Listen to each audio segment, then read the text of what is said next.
Ika-6 na kabanata. At nakita ko nang buksan ng kordero ang isa sa 7 tatak, at narinig ko sa isa sa 4 na nilalang na buhay na nagsalitang gaya ng tunog ng kulog, halika.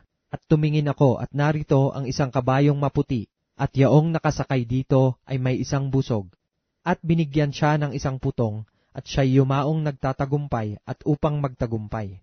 At nang buksan niya ang 2 tatak, ay narinig ko sa 2 nilalang na buhay na sinasabi, halika. At may lumabas na ibang kabayo, na kabayong mapula, at ang nakasakay dito ay pinagkaloobang mag-alis sa lupa ng kapayapaan, at upang mangagpatayan ang isa't isa, at binigyan siya ng isang malaking tabak. At nang buksan niya ang 2 tatak, ay narinig ko sa 2 nilalang na buhay na nagsasabi, halika. At tumingin ako at narito ang isang kabayong maitim, at yaong nakasakay dito ay may isang timbangan sa kanyang kamay.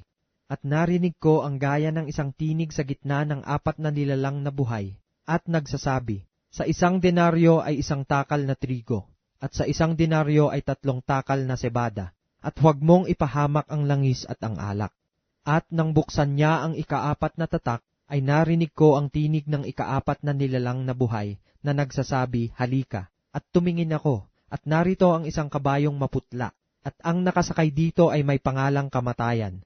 At ang Hades ay sumusunod sa kanya, at siya'y pinagkalooban ng kapamahalaan sa 4 na bahagi ng lupa, na pumatay sa pamamagitan ng tabak, at ng gutom at ng salot, at ng mga ganid na hayop sa lupa.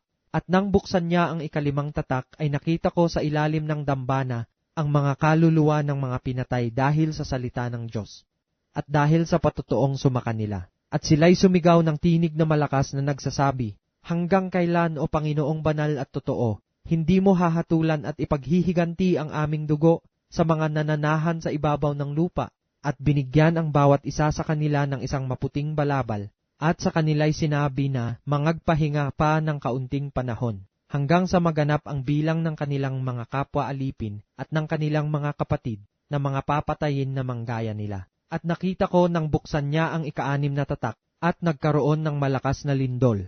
At ang araw ay umitim, na gaya ng isang magaspang na kayong buhok na maitim. At ang buong buwan ay naging gaya ng dugo. At ang mga bituin sa langit ay nangahulog sa lupa, gaya ng puno ng igos, na isinasambulat ang kanyang mga bungang bubot pagka hinahampas ng malakas na hangin.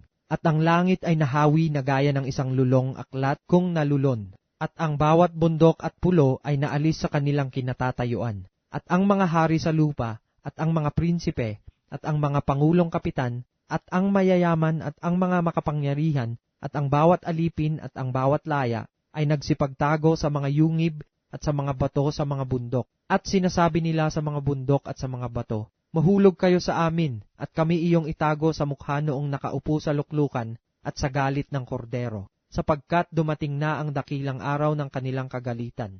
At sino ang makakatayo?